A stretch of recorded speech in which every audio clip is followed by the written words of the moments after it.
Yeah. Hello, everyone, and welcome back to the False Line Podcast. My name's Stephen. I've got Connor, Charlie, and Luke again with me. To be honest, it was a fairly depressing week as a Liverpool fan, but we've got a lot to get into. So I want to start with the Liverpool City game because I want to get my rant out of the way. To be honest with you, like, being serious, if I had to handpick a worse season, I probably couldn't. Like, the way it's gone. I think, like, you lads are on Twitter chatting, like, there's about 15 different kind of reasons being thrown out for it. I think it's just a collection of all, like, I think if you look at the injury crisis, like, there's debate over if it is that bad or like, but I think it's not the fact it's the injuries, because, like, I think we were actually managing wave bands, like, well enough. Is the fact that we had to keep moving players around, and you can't keep doing that. Like, eventually catches up with you. Like, I remember United, that happened with United. I can't remember who was the manager. I think it might have been Mourinho, but, like, he kept changing the team every week, and it just doesn't work. So yeah, I was just like, I just kind of put it down to that a little bit, and also I think the way we play, because offensively, apart from the City game or yesterday, we'll talk about that in a minute, we haven't been bad. Like, it's been the odd goal that we've been conceding. I think it's the fact that since we're not scoring, because when we used to play, the way we used to play when everyone fit, everyone used to, like, so we'd be up on the halfway line, and if the ball was launched forward to our striker, Van Dijk would collect it and we go again. It's going over our heads, or it's going past us, or we keep having to move back, and we're not really pushed up high enough the pitch. So, and then that's why we can't score, because we're not squeezing them enough, and we just, like, and then a combination of that, chopping and changing, the injuries, how we're playing, confidence is low. You just get results like you did yesterday. I think the board should have backed Klopp earlier. Like, to spend 1.5 million. I know we got 2 centre backs in, but if you actually look at the deals, it was like about 2 million. Like, if you want to retain a title, like, that's just not good enough at all. And it's down to the owners, to be honest. Apparently, there's the board aren't happy with the results or something. Like, all right, then sack Klopp and see what happens, you pricks. Like, honestly, like, they go, why do you expect to happen when you're not spending money? Like, everyone else is spending money. Like, you need to, like, City spent, how much did they spend on Diaz? 80. No, not 80. No, it wasn't 80. It was like 60 something. Anyway, 60, yeah, something like that. You have to spend the money, and, like, you're going to get results. You're going to get results like we have them recently. I think it's like 9 points in the last 9 games. So, look, I'm going to ask you in a bit, Connor, but just secure top 4 and just give the Champions League a whack, and then move on to the next season, because nothing you can do. It's out of our hands now. Not the title, I'm not saying. It's just like the season's just out of our hands. Like, we can't do anything. We've had too many injuries, and it's just fucked us. But moving on to the game, Connor. Right. Mm-hmm. Obviously, the Alisson mistakes were huge. What do you think of, like, do you think that Liverpool actually, like, we didn't look our usual best, is what I'm trying, like, what I'm saying. Like, why do you think against a game like, say, you expect us, no matter the form, we'd come out fighting, and then we look just lethargic again? Like, what do you think the kind of reasons are for that at the moment? Yeah, it's a tough one. I think, first of all, I think City are sort of hitting their best form right as everyone else is, like, in really bad form, which is obviously not ideal. But it seemed like we went into the game expecting to just be satisfied with the draw and to just sit back and just be really passive. And I think with the situation at centre back, like, I think in those games against City and the big games, I think you need someone like Henderson in midfield. Just his 100%. energy on, like, I mean, I don't like Milner, but, like, he at least he'll inject a bit of energy into midfield. But, like, yeah, in fairness, Curtis Jones, I think he's probably the best in midfield, probably, which doesn't really say much about the rest of them. I thought Wijnaldum was poor on the ball.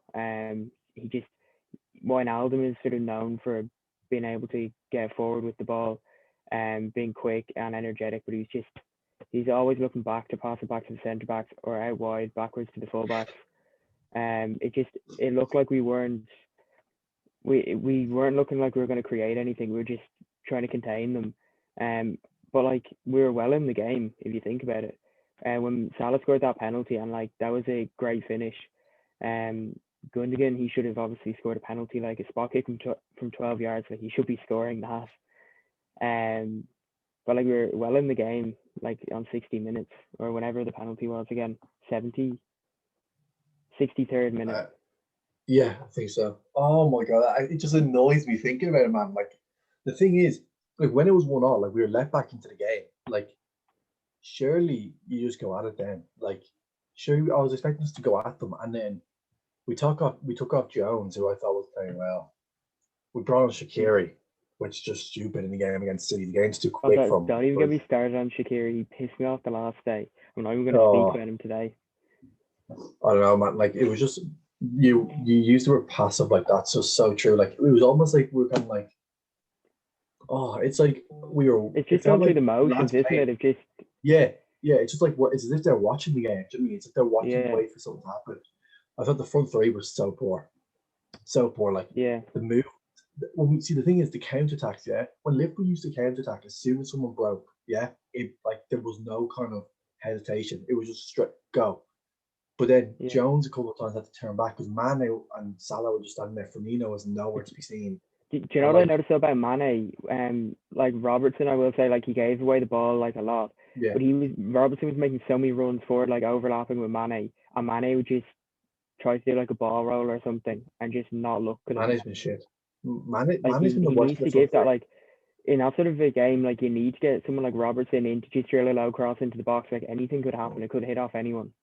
But we weren't testing. We weren't putting any ball into their box at all. Yeah. Mane, since this bad run of form, so since the West Brom game, he's been the worst out of the three. Now it's a tough competition. But like Firmino's given him a run for his money because he's been woeful at times as well.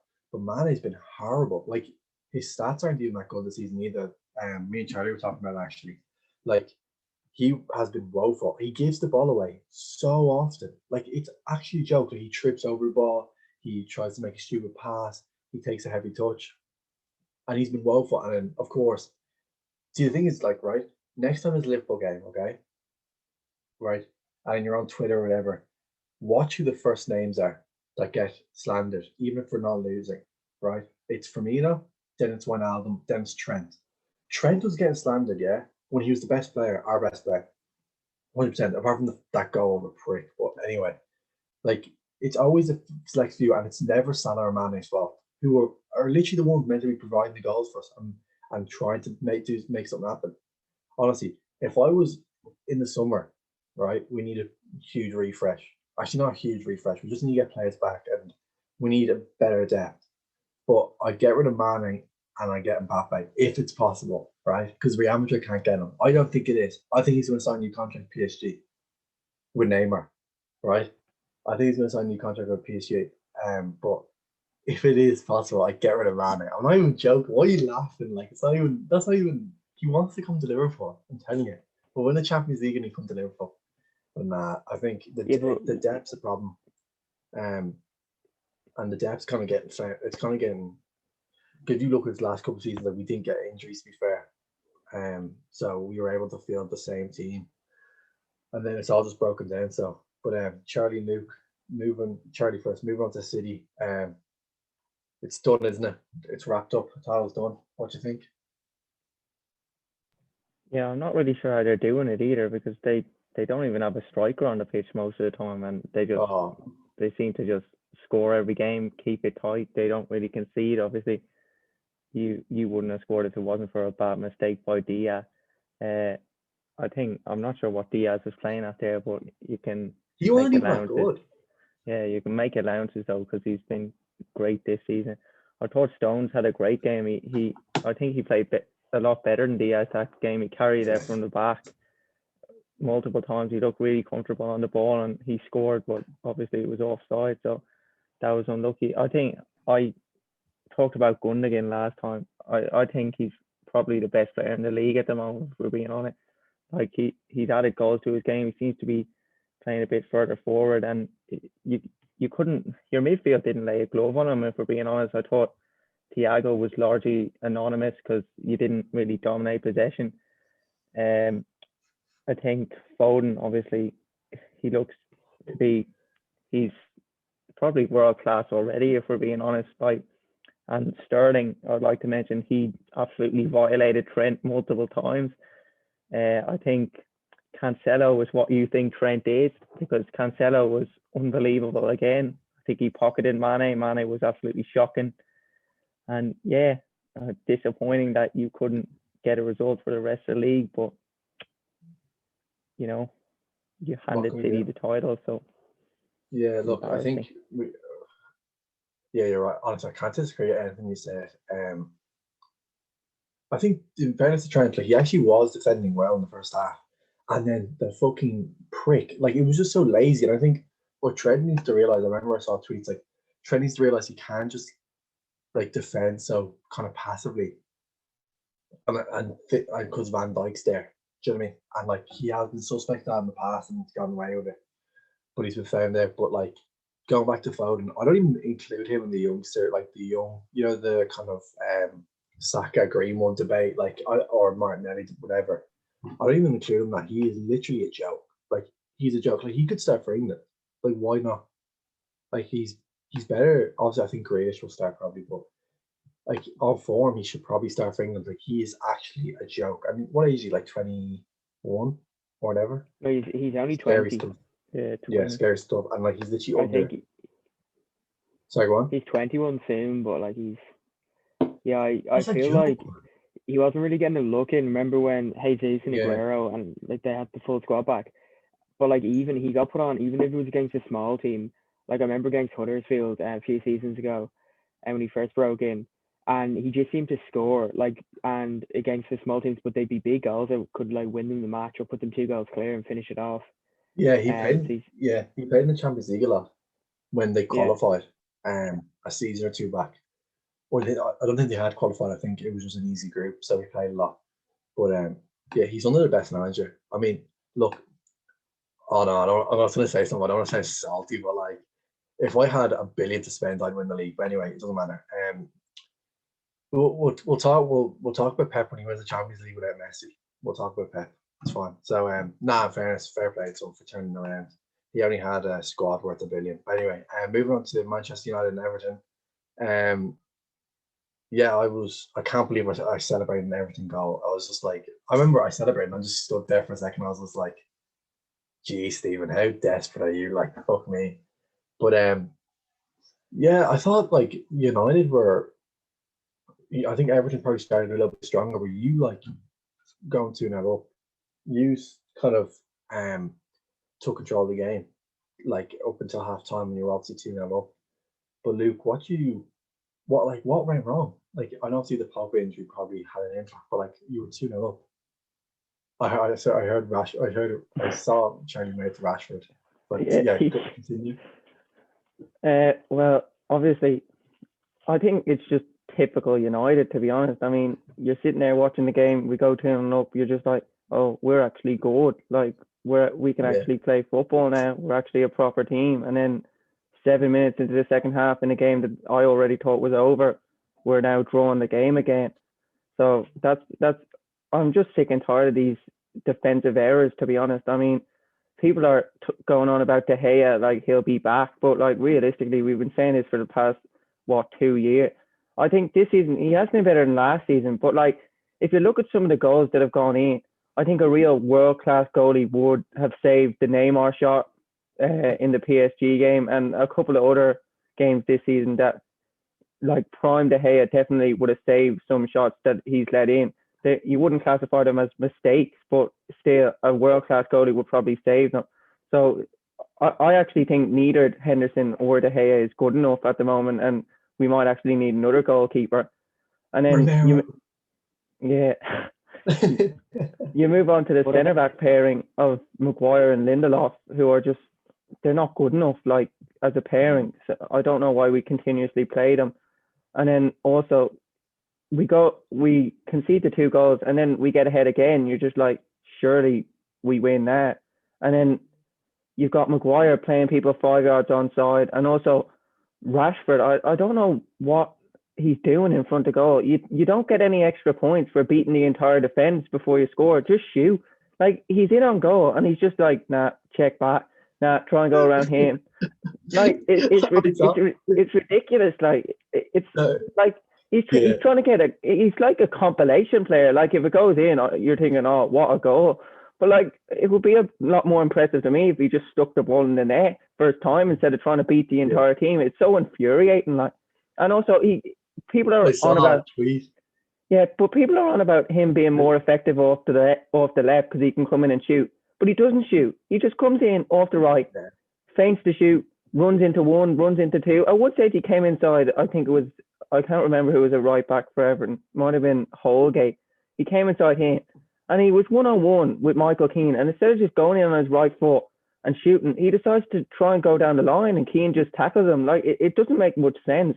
His decision making is just awful at times. Yeah. I think he needs to improve it, but obviously he's not the main reason we drew the game. I think the defence needs to take a look at itself because Everton didn't even really play well. They had 3 shots on goal and they're coming out with a draw and 3 goals. It's just not good enough, really.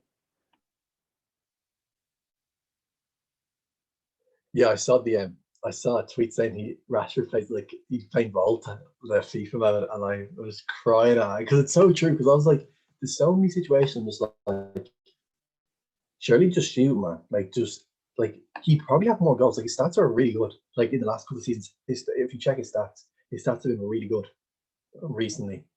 But yeah, his stats, and like, he could have way more, and he could possibly be golden boot runner if he shot more. But maybe that's something Ollie's telling him to do. I don't know. But the Pogba injury, I think it did a little bit affect you. Like, I don't think like I'm not like, it's not anything against Fred. It's just different. I think it's just like Pogba probably has that presence in the team. He's probably, I think people in the team kind of what's the word? Kind of see him as a leader and stuff like that. So maybe that will have an impact with Charlie. Going forward now, do you just like, obviously top 4? Like, I think you will get it, but you kind of move around the defense a little bit now, because there's 3 culprits in there, including the keeper. Like, would you next game switch them, or would you stay with a couple of them? Like, kind of stick with it.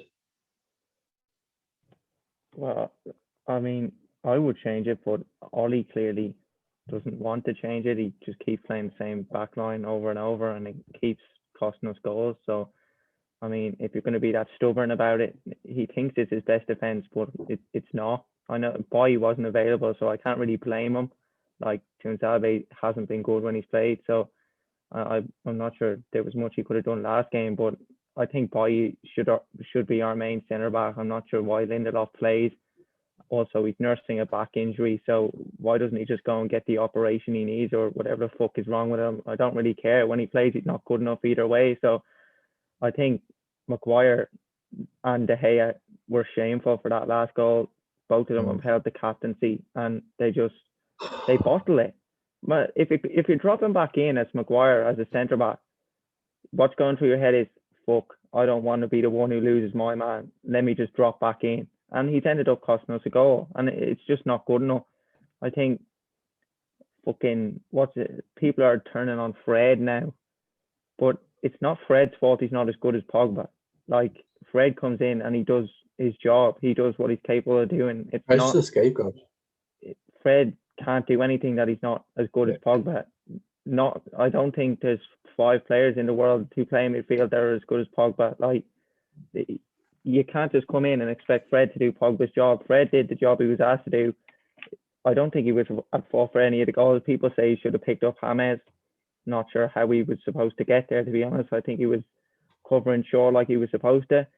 And he played a part in the second goal. He passed it out to Wan-Bissaka, who then passed it to Bruno, who scored. So I'm not really sure where that criticism is coming from. They just like the scapegoat players, and it always seems to be the foreign ones and the ones not from the academy. So, each to their own, I suppose. But our fan base is a disgrace. It's the same for you lads. It's the same with us with you lads. It's the same players who you get called out. Fred Martial, and who's a third? Maguire. So I can't. I don't. But like, it's usually, Pogba. Sorry, it is Pogba. But the Maguire one, like, I remember I was watching Mark Goldbridge is watch along, and he's like, "Do your job now, Maguire. This is what you're meant to be doing. Head out." And he like it's comical. Like he's meant to be the captain. He's meant to be the one who's going to clear that. Like I can name 10 centre backs in the league that clear that at the end. He keeps everyone on side. He bottles it, as you Yeah, said. but like sorry, Stephen, is the fact that like he's the captain, De Gea is like De Gea and Maguire, like they're the two captains, if you like. Like I know Maguire's captain, but De Gea's been captain. Like surely even if they're offside, you still put your body on the line. Like I know he wasn't offside, but they're trying to claim he was. Like surely the last minute of the game, you put your body on the line at home to like save the game, but they just give up on it. But also you're giving out about Fred, but I think someone that's kind of gone under the radar a bit is Scott McTominay. I think he's been very good for United. Yeah, like he's got like what 4 or 5 goals this season as well, and a few assists as well. So I reckon he's definitely like one positive you can take from the match anyway. It's not many of them. Yeah. Connor on Everton now. Everton are a weird one, but like they're still up there. Like they're only a couple of points behind us. You think they could get top 4, or do you think they I don't think they will. I think they're kind of one of those teams that will they'll always sort of mathematically be in the race, and they'll be talked about the Champions League race. But I just can't see them getting it, to be honest with you. Now they may well get 5th or something like that, but no, I don't think they have Champions League chance at all. They haven't really been convincing with their wins, if I'm honest. And even that result there against United, like we can all be honest, like they're lucky to get that point. Yeah. Yeah, I was gonna say they're not good. They were terrible. They were so bad. We dominated that game so much, and we just threw it away. Like they were not good at all. Like Richarlison is meant to be one of their best players. He was absolutely shocking. Calvert-Lewin missed a sitter. Like that should have been a comfortable win for us. And I'm talking, we should have got 4 or 5 goals there, but we move us. Yeah. I think now, just in terms of the overall picture, it's up to what we're playing Leicester next. Actually, fuck's sake. Anyway, but I think for Liverpool and United, just kind of battle for second now and just try to secure top 4, and then both of us win their European competitions. So that sounds good to me. Moving on to Arsenal, who had a good run of form. It was over like the Christmas period, kind of like after Christmas. They were doing well, and now they're back-to-back losses. They've been complaining about the refs. Luke, what do you think of the last man challenge? We'll talk about the Watkins goal in a bit, but what do you think of the last man challenge that they claim should have been a red? I mean, as an Arsenal fan, I would definitely make the point that it should have been a red card, but like as rival fans, I don't think it should have been given as a red card, because if you just look at it, I think first of all, Saka actually kicks Konsa, so it's arguably a foul the other way. Also, it's so far out from goal that I think another player might have got back around. Obviously, Saka's quite fast, but there was a Villa player on the cover about maybe 20 yards to the left, so maybe he would have got across. So it's probably it's a 50-50 decision. Like if it's whether the referee thinks another player could have got across or not, and I don't think they really take into account the pace of the attackers when they're making these decisions. I just think they think, oh yeah, he might have got across, so we won't give the red card. But I actually think it was the right decision. Arsenal fans were bringing up when Mikel Arteta got sent off against Crystal Palace a few years before that. It was a extremely similar tackle, and he did get sent off, to be fair, but I actually think that was probably the wrong decision as well, because there was also a Palace defender an Arsenal defender coming back. So I think they're just trying to say 2 wrongs make a right in a way, but like I don't think that was a red card for Arteta, so that was actually the wrong decision that went against them. But I think it was the right decision on the weekend not to send off Konsa. I don't think you can have much complaints if you're Arsenal, to be honest. I mean, like the goal they gave away, I mean, it's just shocking. Cedric with a terrible pass, Gabriel sells himself, and then people were saying the keeper arguably could have done better, but I think that's a bit harsh. I think they're just they just are a mid-table team now, Arsenal. I think you just have to accept that. I think if you look at other teams in the league, I actually think Villa were favourites coming into that game. I think they have a better team than Arsenal. I think Everton have a better team than Arsenal. Spurs, Chelsea, arguably West Ham. So I think Wolves, even though they're not doing as well this season, if with everyone fit, I think Wolves are probably better than Arsenal. So they need serious reinforcements, because at the moment they just are a mid-table team that are going to keep losing to sides like Villa unless they get some investment or improve massively over the next few months. Yeah, I think you're right. Like, I don't think Arsenal fans should be too shocked at where they are at the moment. Maybe the amount of losses, 10 losses, but like it's clear that they're lacking 4 or 5 players, and that's even to compete for top 4. Like, they are miles off. Like, obviously points wise they're probably not miles off, but like in terms of, if you're thinking of next season, because next season is when they're going to be looking to get top 4 or trying to. Like, Liverpool will be better, United will be better, Chelsea will be better, like, and obviously City. Like, I can't see them getting top 4 for a while unless they win the Europa League, or not get top 4 but get Champions League, unless they win the Europa League.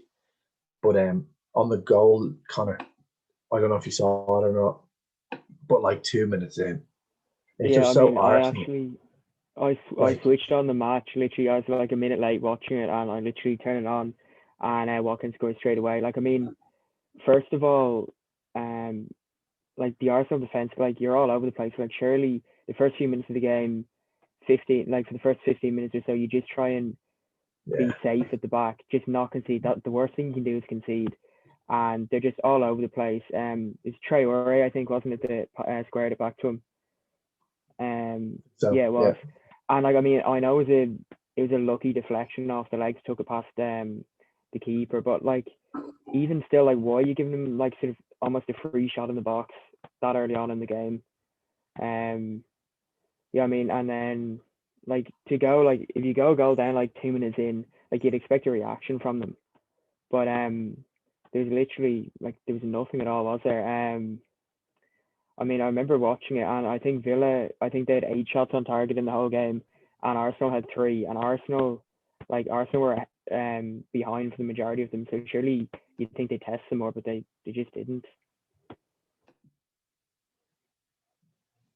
Yeah, couldn't agree more. I think, as what's Luke said, that Villa were favourites. I think the results, like, not unexpected. Like, that's the thing with Arsenal. Like, Arsenal fans, like, they have high expectations because they're a big club, but like, games like that, like, you're probably favourites to lose. Like, it's just the way it is at the moment. Charlie, just before we move on with Arsenal, like, what do you think they need? Like, they're not gonna sign 5 players in the summer. It's just not how they work. If you were kind of Arteta and the board and kind of the people to decide the transfers, who would you be looking at? Not who, sorry, what positions would you be looking at?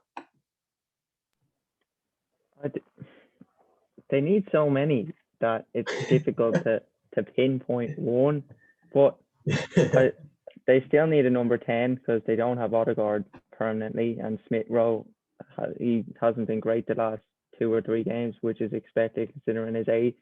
I think they still need a centre back because Gabriel, I mean, he's come back and he hasn't looked the same after COVID. I don't think they've won a game since Gabriel has come into the team. Yeah. I think all their wins came with Mari and Holding, so I think they need another centre back. And then they arguably need a striker because Lacazette, I mean, he's an interesting one. Like, he can play shit and score, or he can play well and not score. There's not really any in between. I think Aubameyang has been really poor this season. Obviously, he's having family issues at the moment. So I think if I had to pick like 2 positions, I'd probably go with a centre back and a number 10, just because they have a decent pivot already in Xhaka and Partey, but they need someone to play ahead of them. I think Pepe has come in and been good, but they still need a number 10, and then they still need to keep it solid at the back because their defending is shambolic at times, if we're being honest. Yeah, I think centre back. What do you think of, like, they're playing Cedric at left back, He's like Yeah. he's traditionally a right back. He's right-footed. So I mean, surely like you have a left-footed player playing left back. Yeah, I Like I think know, like Tierney's injured. yeah, I know, but like even still, like Arsenal are a big club. Like surely you think they'd Yeah. have some sort of backup plan instead of just putting a right-footed player in. But yeah, I don't know. Lacazette definitely though. Charlie is right about him. He's such a weird player. Like he literally play a really good game and not score at all, and the next game he play shit and get like a lucky tap in or something like that. Yeah. His goal return's not even that bad this season, but yeah, I think centre back and a number 10 is probably on the top right the list for Arteta and Arsenal. Moving on to Tuchel's Chelsea, who beat Sheffield last night, wasn't it? Yeah, 2-1. Yeah, 2-1. Tuchel's been kind of experimenting a little bit. Luke, what do you think of how Chelsea are setting up at the moment and how they set up in particular last night? I actually like the way they're playing. They look really solid at the back, even though you might not think they would be with the likes of Marcus Alonso and maybe Adoy playing as a wing back. But I actually like the way they played last night. They had Giroud up front and Werner to the left and Mount more to the right. But when they had the ball, Werner would make a run into the centre and then Mount would kind of drop in as a number 10. So it almost became a 3-5-2. So you have Mount like in between the lines trying to feed in Werner and then Giroud also to hold the ball up. I think it's different to what Tuchel did at PSG, which is interesting. But I think Chelsea have the players to play that system well. If you look at it, Alonso's been a great wing back in the past. Azpilicueta's been a good right centre back. I think Reece James can make a great right wing back, and then they have players like Pulisic, Ziyech, Adoy, Mount, and Werner who can play those inverted forward positions behind like a Giroud or an Abraham, or even Werner could go through the middle. So I think he's chosen a system that suits Chelsea well. And I have to say they are quite, like, they just seem to pass the ball around a lot with not creating much. I watched them against Wolves. They didn't create much. They scored 2 against Burnley, but they also didn't create much against Sheffield. And they didn't create much against Spurs either. So they're going to have to work on chance creation. But the good thing is they do look solid at the back. The only goal they've conceded is a Rudiger own goal. So if you don't concede, then you're not going to lose. And if you can just nick one, then you've won. So it's going well for Tuchel at the moment. They have a good run of fixtures coming up. So I can see them probably getting into the top 4 by the end of the season. Yeah, at the expense of us. Nah, they're probably the team I'm worried about, to be honest with you. I think Tottenham, with not having Kane, are pretty much finished. Everton don't really concern me. Kane was back yesterday. Was he? He was Yeah. injured. No, he scored yesterday. Right there, an issue then. But yeah, moving on. Sorry, going back to Chelsea. I think the change has come. I think they brought the change in at the right time. I think it was done purposely. If you look at their run of fixtures, it's kind of like to give the new manager a good run of games to kind of get his message across and try to pick up wins to relieve any pressure that he's under. Because at Chelsea, it's definitely kind of results focused. There's no kind of building or anything. Like they were meant to be doing that under Lampard and he got sacked. So I think they picked the right time to bring him in. Yeah, I think Hudson-Odoi is an interesting one, Charlie. Like he seems to be Hudson-Odoi seems to be the guy he's doing a lot of the interviews, he's doing a lot of the media stuff. Tuchel seems to be very close to him. Or do you think that was kind of a plan by Chelsea to kind of have him as that poster boy, kind of like their Rashford or City's kind of Foden or whatever?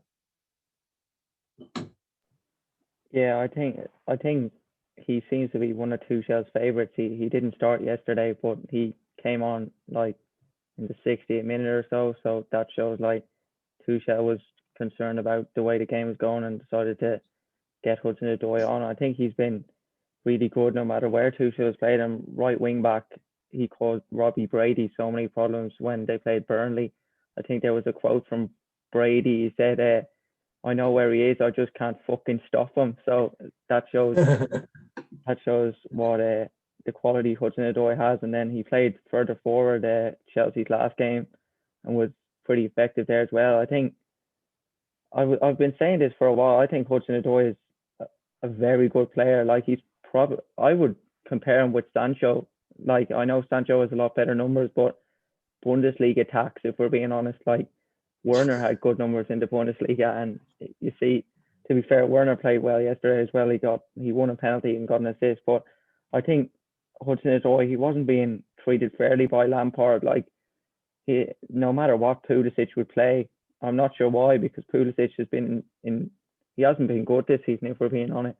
And I think Tuchel has come in, he's recognised that, and he's given Hudson-Odoi a chance, and he seems to be taking it.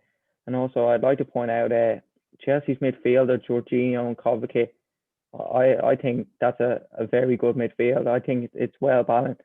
Kovacic is, if he starts dribbling, you're not getting the ball off him. And Jorginho's passing is unreal. I really like Jorginho.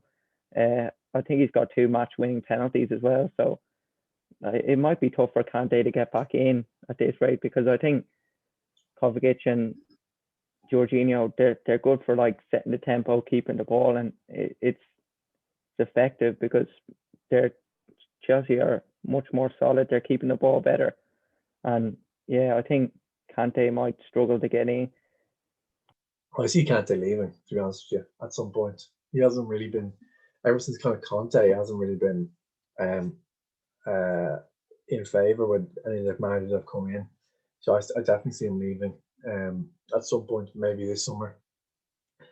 But lastly, I just want to discuss, obviously, like Sheffield, I think they're going down, so it's not really kind of, there's no point kind of talking about them really. But if moving on to Tottenham, lastly, before we go, 2-0 against West Brom, Kane and Son.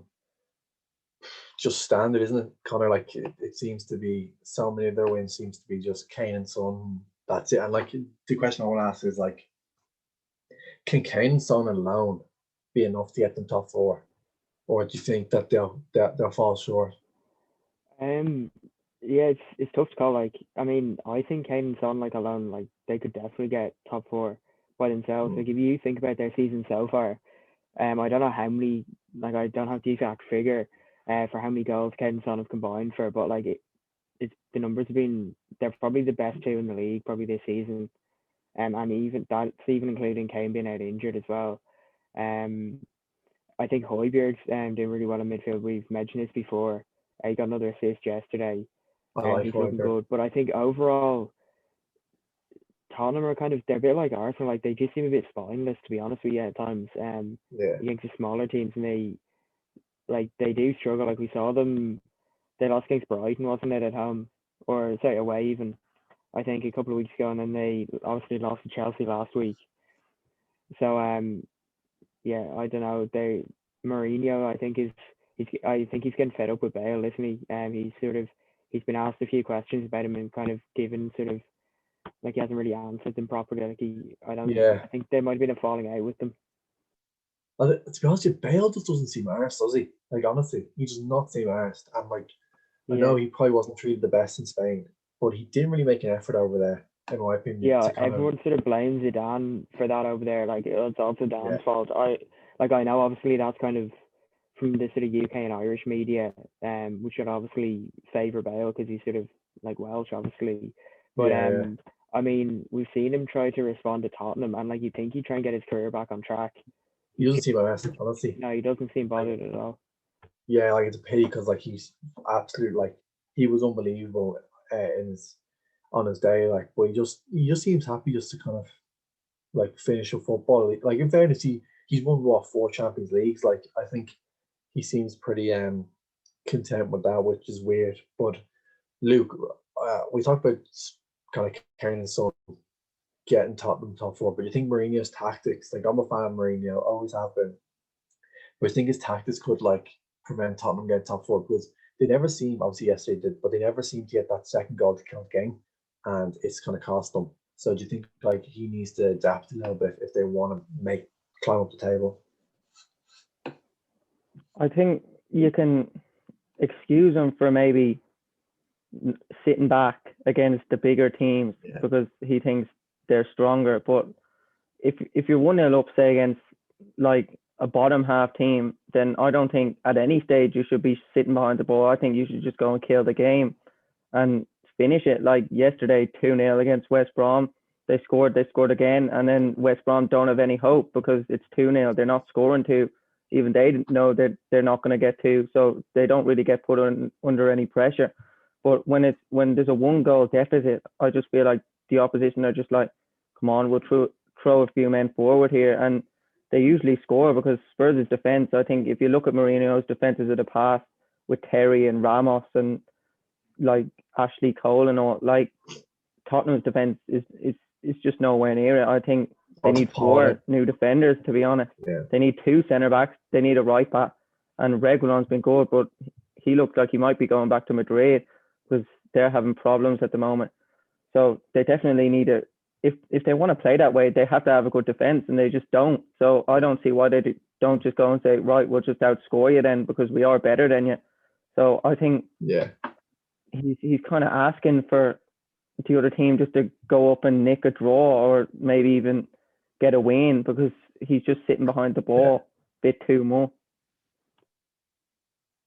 Yeah, he needs to be kind of. I do agree. I think he needs to be less conservative. But to be fair to him, like people always say, "Oh, he's finished" and stuff like that, and he's the dinosaur's tactics don't work anymore. If you look at his first 11, it's appalling. Bar Son, Kane, Ndombele, and who I forget, Højbjerg, and then maybe Reguilon as well. Like Dyer is horrendous. Like every time I like at Tottenham games on, all I see on Twitter is Dyer. What the fuck, Dyer? What are you doing? Dyer shit. Like he's appalling. Who's he played with centre back with? Is it Alderweireld or is it Sanchez? Is Sanchez and Alderweireld at the weekend? Oh, okay. But I don't rate Sanchez either. That's what I wanted to say. And Alderweireld is he's still good, but he's probably just getting a little bit too old at the moment. But like you look at that team, like, and especially I know they don't score enough goals, but like they're so reliant on Kane and Son to make the score goals. Like Lucas Moura is useless at times. Like he's useless. Bergwijn hasn't really kicked on from last season. Lamella's just Lamella. Like he's all right. Like he's decent.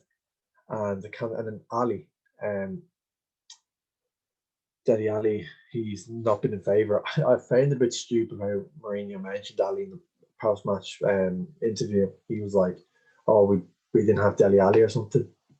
I can't remember what he said, but honestly, mate, you haven't even attempted to pick him. But like, surely, like in terms of like going forward and like trying to score more goals, because like they're gonna like he obviously feels that his defense isn't good enough to kind of be expansive.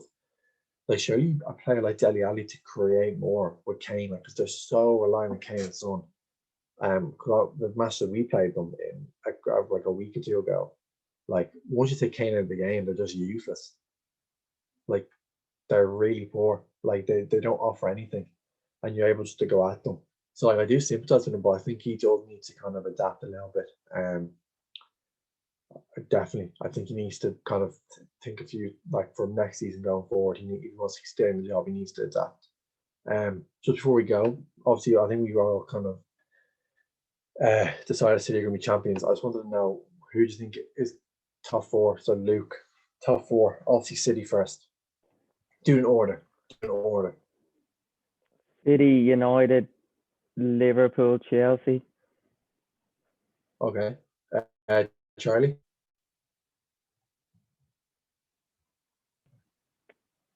City, United, Chelsea, Liverpool. Connor. Yeah, it's hard to say because I think Leicester are kind of like Leicester's still in it at the moment, but I think it'll definitely be. I think City, United, Liverpool will get it, and I think it's between Leicester and Chelsea. So I'm just going to say Leicester instead of Chelsea, to be honest. So I'm not copying everyone else. Yeah, I'm kind of with the same five teams. City first, Liverpool second. I'm always going to back my team. Like, sorry, I didn't specify that. Liverpool are second. I didn't. Yeah, I said we're going to come second. Honestly, I don't know. I don't think it makes a difference at the end of the day because as long as we all get top four, we don't win the title. Like it doesn't matter. Like, do you know what I mean? So, second Liverpool, third United. I think Liverpool, United, and City are probably nailed on. Just I'd hope we're nailed on. But and then at fourth, I'd go with Chelsea. I'd say they'll probably get over the line.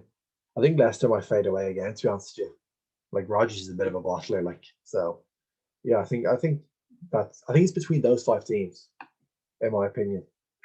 Or not those 5 teams, because City are going to get 4 teams for the last 3 places. Yeah, but yeah, that's basically. I know Luke, you're shooting off there in a sec. So thanks for watching anyway. Thanks, lads, once again.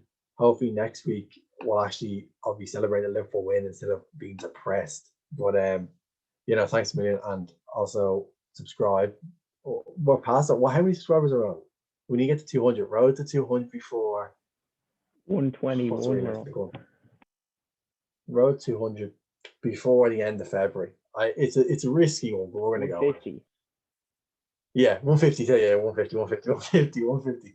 But no, thanks for watching, and yeah, cheers.